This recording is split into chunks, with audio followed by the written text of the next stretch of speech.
In life, there are two kinds of people. Those who make excuses and those who make progress. Which one will you be? Excuses are the nails used to build a house of failure. They're the tools of the incompetent, the monuments of nothingness. Excuses don't get results, actions do. Imagine a world where excuses didn't exist, where every setback was seen as a stepping stone, and every challenge was an opportunity to grow stronger. That world starts with you.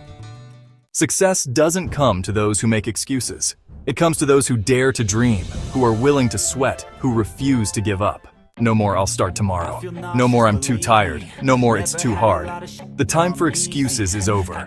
The time for action is now. Today, make a promise to yourself. A promise to push through the discomfort, to embrace the challenges, to silence the voice of doubt and replace it with the roar of determination. Remember, the only limit is the one you set for yourself. Break free from excuses. Break free from mediocrity. You have the power within you to create the life you've always imagined. So go out there and make it happen. The world is waiting for your greatness. What will your legacy be?